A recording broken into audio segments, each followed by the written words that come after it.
Met elke 16e dat ik schrijven breek ik 32 regels die me slalom over beats. Want er is geen rechte wegel op het vlak van lyricisme. Kent het mijn specialisme, zo is net van iets te weten uit niet je nerte spiegelt.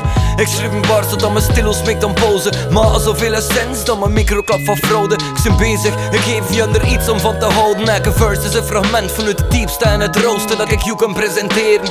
Soms is het woord vernuft en andere momenten wil ik er mijn emoties blussen. Maar aan mijn route 7, alles is hier mogelijk. En binnenbaan, ik vliegen over ieder beat en vogelvlucht. Ik gewoon op doel of like geleide projectiel. Met mijn gevoel of meer geleerd dan een film van Chris Nolan of de Boondocks ik chill. Like Snoop Dogg die moonwalk met elke drop projecteer ik skills in je bloedbaan.